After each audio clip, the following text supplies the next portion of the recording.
Amigos y amigas, muchas bendiciones para todos. Qué gran honor nuevamente poder estar compartiendo con cada uno de ustedes. Señores, nos estamos preparando para este mes de febrero, mes de la independencia, y en honor a toda la historia, nosotros vamos a tener este conversatorio.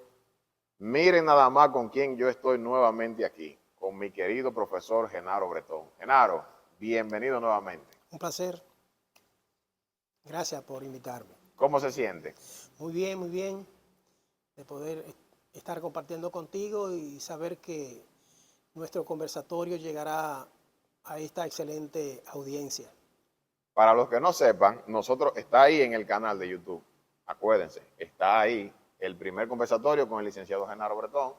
Todo lo que tiene que ver con la llegada de la Biblia a la isla. Un conversatorio interesante. Le agradezco a todos los que lo vieron y manifestaron la importancia de contenido como este. Así que, mi estimado, le agradezco nuevamente por ese tiempo que me permitió compartir con usted. Y estamos haciendo algo para la gloria de Dios y para la edificación espiritual de nuestra gente y también en la parte histórica, para que nuestra identidad como dominicanos permanezca cada día más. Entonces, hoy estaremos haciendo un conversatorio donde hablaremos de los intentos de independencia y la independencia ya, como tal. Entonces, para eso nosotros tenemos que hacer un background obligatoriamente. Tenemos que irnos un poquito atrás, profe. Siempre hay que irse un poquito atrás porque sí, así la gente puede entender la procedencia de las cosas. Así es. Profe, 27 de febrero de 1844, se celebran 181 años.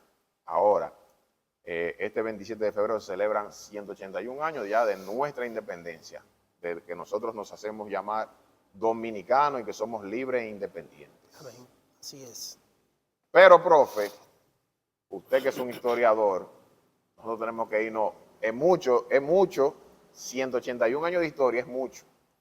Y usted tiene que ayudarnos, colaborarnos para resumir lo más que se pueda y que podamos entonces compartir con nuestra gente esos eventos importantes que marcaron a todos nosotros que hoy día somos dominicanos. Nos han marcado, y si somos dominicanos ha sido por ese grupo de hombres durante toda la historia que ha venido dando todo por el todo. Amén. Así es. ¿Cómo iniciaríamos, profe, para hablar de lo que sería la independencia? ¿De quién nos independizamos nosotros en el 44, por ejemplo? Nos independizamos de la dominación haitiana que duró 22 años. Pero antes de llegar a este punto tenemos que tratar los antecedentes. Okay. Y como hemos comentado sobre los intentos o independencias previas que hubo antes de esta definitiva que nos dio origen como nación. Entonces, si vamos a partir de los antecedentes, tenemos que... O sea, Haití ya era una nación formada, es lo que quiero decir. Entonces, tenemos que irnos nosotros para que usted nos explique entonces cómo nace Haití o de dónde nace Haití, por ejemplo. Sí. Bueno, Haití nace realmente como república 1 de enero de 1804. 1804. Liderada por Jean-Jacques Dessalines o Juan Jacobo Dessalines, como decimos nosotros en español. Pero sus orígenes están mucho más atrás. Importante. Y por eso tenemos que empezar con estos antecedentes previos a entrar en materia fuerte, en materia sólida del tema. Muy bien. Entonces, vamos a comenzar con el punto de partida de las devastaciones de Osorio. Siglo XVI. Inicio del siglo XVII. Siglo XVI comprende desde la llegada de Nicolás de Obando, 1502, y termina en el mil, en el 1600. En 1601 comienza el siglo XVII. Entonces debemos comenzar porque si empezamos muy atrás, llevaría mucho tiempo. Perfecto. Pero sí necesariamente hay que decir, yendo al siglo XVI, que es cuando realmente se da la conquista definitiva y la colonización de la isla, la española, como le llama Colón, como le llamó Cristóbal Colón. Perfecto. Y ahí solamente vamos a hacer mención de lo siguiente. Ahí se produjo la mezcla, el inicio de la mezcla racial de tres elementos fundamentales, que fue el elemento español, africano y taíno. Perfecto. Entonces, por ahí empiezan los orígenes, digamos, étnicos de nosotros. Ahora, ¿qué sucede? Que por situaciones de orden económico y político, ocurrieron una serie de hechos en el siglo XVII. Y en el siglo XVI, ¿qué fue lo que sucedió? Que la economía del oro llegó a un tope, luego la economía del azúcar termina también, llega a su decadencia por la entrada de Brasil en la competencia del mercado. Entonces, el descubrimiento de nuevas tierras, nuevos destinos de conquista y colonización como Cuba, México, Venezuela, Colombia, Perú. Claro. Entonces empezó ahí la emigración de lo mejor que teníamos, o más bien de las personas que tenían la manera de emigrar. Sí. Cuba. Entonces la isla fue quedándose un poco solitaria gradualmente. O sea, la gente de menos recursos Sí, tendía a quedarse en la isla. sí. Y los demás fueron a Cuba, Venezuela, es. fueron mucha gente también. Así es. De aquí salieron, por ejemplo, Diego Velázquez para Cuba, Hernán Cortés para Cuba y luego para México, Alonso de Ojeda para Venezuela, Jiménez de Quesada para Colombia. Sí. Es decir, que este fue el punto de conquista y colonización del continente.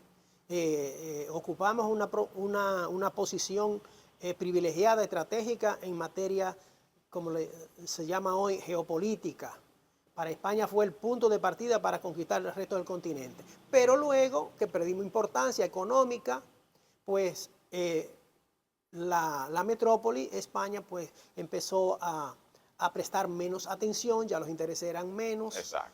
En la economía, allá había más oro que aquí y bueno, era natural que sucediera eso. Entonces, ¿qué sucedió? Que el soporte de la economía fue el hato ganadero, o sea, la cría de ganado vacuno. Eso va a durar hasta los tiempos de Santana, porque Santana era un atero, un criador de ganado. Entonces, ¿qué sucede? Que por la abundancia de tantas reses, había un exceso de producción de carnes y de cueros de vaca, que era la materia prima del mercado de Europa. Entonces, a la isla quedar solitaria, descuidada, los habitantes de aquí tenían que sobrevivir. Y la salida para esa sobrevivencia fue el comercio de contrabando con los corsarios o contrabandistas que venían de Europa, especialmente los holandeses, también ingleses y franceses. Y eso fue un gran alivio en esos tiempos, ya a final del siglo XVI, principio del siglo XVII, ese comercio.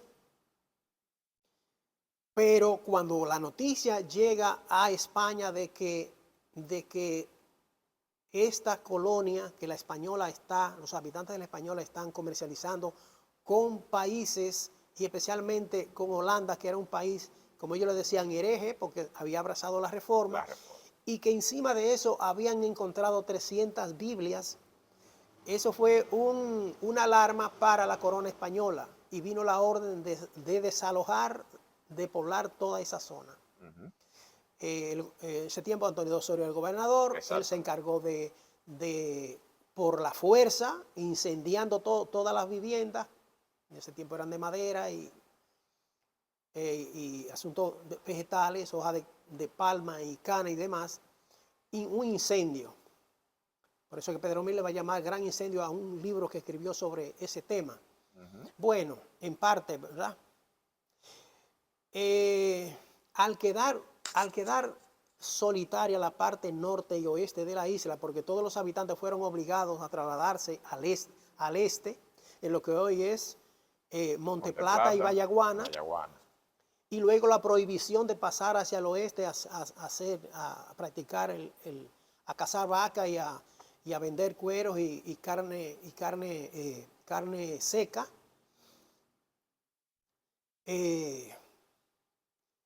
Esa parte empezó a ser poblada por aventureros que se establecieron ahí, como los llamados bucaneros.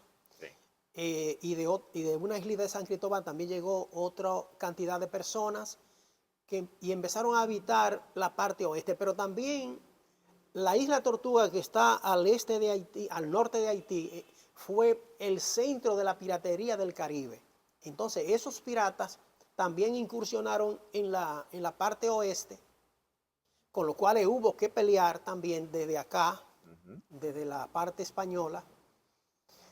Entonces vemos primeramente que una consecuencia de las devastaciones de Osorio, al quedarse solitaria la parte oeste, Sí. ahí está el origen de Haití. De Haití. El origen más lejano. O sea, ese grupo de personas se fueron ellos poblando Sí. nuevamente esa área que ya había sido arrasada por Osorio. Sí. Y entonces de ahí empieza la formalización de ese grupito. Ahí, Que eran franceses todos los que llegaron ahí en su mayoría. Exacto. Sí, porque la verdad se define como lo que conlleva la realidad.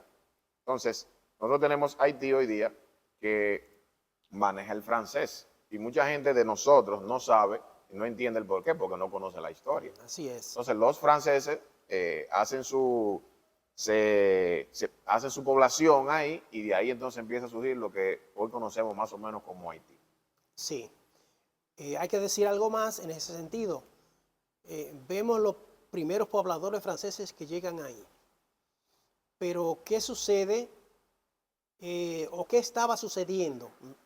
Es que las potencias rivales de España, como Francia, Holanda, Inglaterra, estaban asediando los barcos españoles y los dominios españoles en el Caribe. Y el centro de esos ataques, el refugio de los piratas, era la isla Tortuga. Por ahí pasaron ingleses, franceses. Que está bien cerca de Sí. Haití. Entonces, ¿qué va a suceder? Que se dan hechos en la historia que la hacen cambiar de rumbo. Por ejemplo, ya a final del siglo XVII, las familias reales de España se emparentan con los Borbones de Francia, y por eso es que en el Tratado de Ryswick los españoles le van a ceder muy tranquilamente ciertos derechos a Francia, de que hacer un asentamiento poblacional ahí.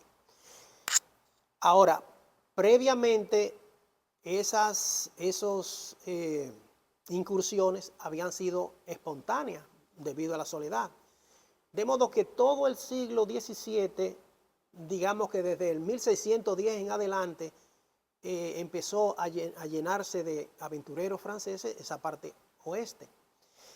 Y en 1665 ya va a llegar de manera oficial un gobernador francés llamado Beltrán de Oregón, o más bien Beltrán de Oguerón. Llega a la isla, a la parte de la isla. Que Juan Bosch le va a llamar, no sé si por creatividad de él o citando otro historiador, le va a llamar a este Beltrán de Oguerón el padre de Haití, o más bien el padre de la colonia de Saint-Domingue, que previamente Haití pues fue el resultado de esa colonia de Saint-Domingue, que precisamente fue la colonia más próspera de Francia. Eso es un dato importante, profe, que usted acaba de dar ahí. Porque tenían esos colonos franceses trabajando para ellos de manera intensiva alrededor llegaron a tener 500.000 de esclavos Trabajando. procedentes de África que lo habían comprado para explotar de manera intensiva esas plantaciones de azúcar, de café, de jengibre, añil. Fue la colonia más rica de Francia para esos tiempos. Pero estamos explicando específicamente los orígenes de Haití, Claro. ¿verdad? Ahora, vamos a ver los orígenes de los dominicanos, de la dominicanidad. El siglo XVII fue realmente, después de la devastación de Osorio, que este país quedó pobre, mucha gente se fue de aquí con esas devastaciones porque ese era el medio de vida y al quitárselo mucha gente se fue. Ahora, esos que se quedaron tuvieron que vencer todas las adversidades. A ese siglo se le llamó siglo de la pobreza. Fue duro. O siglo de la miseria. Fue duro. Apenas un barco venía todos los años de España a traer un dinero llamado situado para pagar los empleados de Santo Domingo, ¿verdad? El batallón que Sí. guardaba y otros empleados que había. Una sola vez se dice que a la Catedral de Santo Domingo las mujeres preferían ir en la misa tempranito, de madrugada, para que no vieran sus ropas ya viejas y con algunas roturas. Una manera extrema de decir qué había pasado. Entonces, ahí se forma la dominicanidad, la identidad nacional, el sentido de pertenencia. Esto es nuestro y tenemos que defendernos. Aquí estamos y tenemos que sobrevivir. Entonces, en ese siglo, los dominicanos, Juan Bosch le llama dominico hispano, porque dominico hispanos estaban forjando ese sentido de conciencia. Sí, claro. Y todavía había cierta identidad con España. Totalmente. ¿De acuerdo? Claro que sí. Entonces, se forja la identidad. En ese tiempo hubo que luchar, oiga bien, contra los franceses. Contra los franceses. En 1655, los ingleses atacan por Jaina con el propósito de apoderarse de este territorio, de apoderarse de la isla, pero fueron repelidos por un grupo considerable de dominicanos que eran mucho menos, pero con la inteligencia y con la destreza que tenían de usar las lanzas, que la usaban para cazar vacas, entonces hicieron retroceder e huir a los ingleses, que venían dispuestos a quedarse con esto, y los ingleses se van para Jamaica. Entonces en Jamaica sí conquistan a Jamaica y se quedan con Jamaica. Esa es una. En 1666, esta nación, este territorio, tuvo una tragedia extraordinaria, 3. Una triple epidemia de sarampión, fiebre amarilla y desintería, que acabó con todos los taínos que quedaban. Hubo un terremoto devastador y también un huracán devastador. Y aún en todas esas situaciones, los dominicanos, los dominico-hispanos de ese tiempo, sobreviven a toda esa tragedia. Es decir, que somos un pueblo resiliente. Hemos surgido de la adversidad y de la dificultad. Entonces ahí se consolida la identidad nacional, el sentido de pertenencia. Bien. Perdón, profe. Esto es un punto importante, señores, y que yo entiendo el deseo del licenciado Bretón de que nosotros de hacer énfasis en esto. Porque esa intención de lucha, de libertad, nace de esas dificultades. Estamos solos aquí, Cierto. no tenemos nada. Cierto. Ya eso pone en la mente de quien estaba en ese tiempo, no sé, aquí viene esto lo vamos a defender como sea aquí. Entonces, de ahí empieza ese sentir y viene la labor, se va estructurando claramente lo que es ya un pensamiento de independencia. O sea, tal vez ellos no pensaban en ser independientes como somos hoy día, vamos a decir, o en el momento del 1844 o el 821, no así, pero ya eso empezó a poner un poco, como dice por ahí, la gota empezó a caer. Sí. Y eso es ese es el énfasis que queremos hacer en esta parte aquí. Continuamos, profe. Bien, entonces luchamos contra los ingleses y le ganamos, pero también se luchó contra los piratas de la isla Tortuga. En Cabo Haitiano hubo una batalla llamada La Limonade, 21 de enero 1691, que dio origen a la tradición del culto a la Altagracia, porque ellos entendieron que una fuerza extraordinaria le animó para ganarle a ellos. Y ellos, como eran, como sentían el culto por la Altagracia, pues ellos entendieron que así. Entonces ahí surge el culto a la Altagracia, que es parte de la cultura dominicana. Sí, Sí, totalmente. entonces es interesante ese fenómeno. Es decir, que luchamos contra ingleses, contra franceses y le ganamos por sobrevivir. Una actitud de sobrevivencia. Sí. Bueno, entonces salimos ya entonces del siglo XVII, siglo de la pobreza, de en medio de las dificultades. Pero sucede lo siguiente, una providencia, y es que se empieza a desarrollar la colonia francesa de Saint-Domingue de manera extraordinaria, como puntualizamos hace un momento. 500 esclavos trabajando intensivamente, la colonia más rica. Ahora, ¿de dónde empezaron los franceses que colonizaron Saint-Domingue, la parte oeste de la isla? ¿De dónde se nutrieron?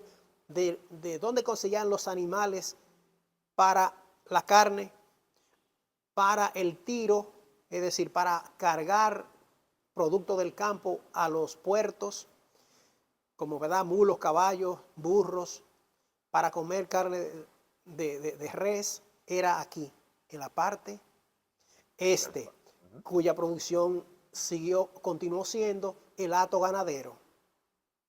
Maravilloso. Entonces, otra vez en el siglo ya XVIII empieza a renacer la economía de la parte este de la isla, es decir, de el Santo Domingo español, como les decía en aquel tiempo. Sí, totalmente. Saint-Domingue francesa en el oeste, Santo Domingo español en el este. Entonces renace la colonia Santo Domingo español, ya con el germen de la dominicanidad en el corazón y en la mente. Pero ¿qué sucede? Que en 1791, a raíz de los efectos de la Revolución Francesa de 1789, esas ideas revolucionarias llegan a Tahití, empezando con los mulatos, entonces, pero que va a involucrar a los esclavos. Y Ese pensamiento llega a los esclavos. Llega a los esclavos. A los que estaban ahí trabajando. Sí, especialmente al líder de los esclavos, que fue Toussaint Louverture. Señores, mucha gente ha escuchado ese nombre, me imagino, lo ha escuchado así, pero tal vez no saben el background que hay detrás de ese hombre.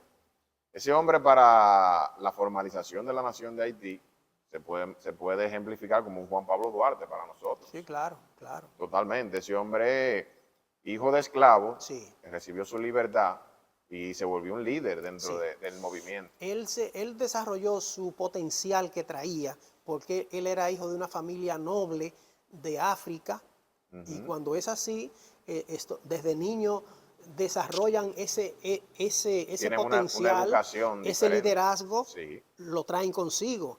Entonces, ¿qué sucede? Que él era un esclavo, pero de los que estaban en la casa con los amos, y ahí tenía la oportunidad de formarse, de aprender idiomas, por ejemplo el francés, de leer, y tuvo una formación extraordinaria para la circunstancia y para la época de él y su condición de esclavo. Entonces, eso le dio a él el potencial y la capacidad para liderar la revolución haitiana, la cual comenzó previamente con otros líderes, uno de apellido Boukman, sí. Otro de apellido Rigaud, pero luego quien asume el liderazgo es Toussaint Louverture. Hay que decir rápidamente que tristemente, la revolución haitiana comienza con un precedente muy negativo. Lamentablemente, a raíz de los maltratos, de una esclavitud tan cruel como era esa, porque cortaban orejas con los castigos, cortaban tendones, los esclavos duraban muy poco debido al intenso trabajo, Claro. y era una esclavitud resentida, eran esclavos resentidos, diferente a la parte española. En los tiempos del siglo de la pobreza, los esclavos que habían aquí vivían Sí, muy de cerca con los amos, exacto. comían juntos Sí, cuidando los un ganados. trato más humano. Era una esclavitud humana, Humano, exactamente. con un acercamiento, una consideración, un respeto mutuo. Fue una esclavitud totalmente diferente del cielo a la tierra. Bien, entonces ese resentimiento más elementos culturales que traían de África, como el asunto de la cultura del vudú, se habla de un triste ceremonia donde sacrificaron cerdos y hubo Sí, una serie de ritos. de ritos que Sí. marcan un comienzo muy negativo. Entonces, hubo mucha violencia en esa revolución, mataron muchos franceses, quemaron haciendas y todo eso, plantaciones, no sabiendo que ellos se estaban haciendo daño a sí mismos. Bien. Toussaint Louverture en 1801 ejecuta el Tratado de Basilea, ocupando la parte española de la isla, ya que en el Tratado de Basilea de 1795, España cede la parte este de la isla a Francia. De modo que ya... Solo la parte este. Exacto, pero se une a la parte oeste, que ya era francesa. Entonces, ahí nace un lema de parte de Toussaint Louverture que dice: Un lema peligroso la isla es una e e indivisible. indivisible. Profe, y perdone, que qué bueno que usted menciona esa parte, porque ese pensamiento que nosotros vemos, cuando nosotros vemos noticias, yo he visto noticias de allá, de Haití, y ellos usan esa expresión todavía. Y eso no es una expresión del pueblo haitiano actual. Eso así mismo empezó con Toussaint Louverture, que él manifestaba, él tenía ese ideal en su mente de que esto era una sola isla y que era indivisible. O sea, él no veía esa parte de la división. Y ese pensamiento que lo trae otra vez nuevamente a querer invadir. Una expresión que él acuñó muy inteligentemente, porque era una persona muy inteligente, con una visión política muy clara, él la tenía muy clara. Sí, porque, perdón, profe, perdóneme, porque Sí. él no planteó, ese pensamiento no fue planteado para como a la fuerza, como yo voy a actuar a la fuerza, No. sino fue algo como utilizando la democracia, Sí. como que se deben mantener las relaciones y todo eso. Sí. No fue importante esa parte que usted dice sobre su capacidad. Porque muchas veces en política hay palabras que son, como dice la gente dominicana, capicúa. Por ejemplo, los Estados Unidos debiera llamarse Estados Unidos de Norteamérica, porque está en La parte Norteamérica, norte, sí. pero los fundadores le ponen Estados Unidos de América. América. Pero oiga bien lo que había en la mente de ellos, América. Tenían una visión expansionista desde el principio. Entonces, Toussaint Louverture, algo parecido. La isla es una indivisible, sí, geográficamente no la podemos partir con un serrucho ni con un hacha, ¿no? Es una indivisible, pero él en metamensaje en cuanto a la unidad política. Claro. Y como originalmente esta isla tenía 3 nombres, Quisqueya, Babeque, también Bohío, pero también Haití, ellos cogieron Haití y le ponen Haití a la república, cuando nace Haití como nación, como república. Sí. Entonces, Toussaint era un hombre muy inteligente. Bien, entonces, ok, se unifica la isla en 1801. Napoleón Bonaparte, que había asumido el liderazgo allá de los hechos en Francia, se había proclamado emperador, ve la actitud de Toussaint como un estorbo, la acción, porque ¿quién mandó a Toussaint Louverture a unificar la isla? Pero lo hace espontáneamente en nombre de Francia. Pero ¿quién te dio a ti? ¿Napoleón te dio el nombramiento, el decreto para que hiciera eso? ¿O te declaró a ti el jefe de la de toda la isla. No, entonces lo hace espontáneamente.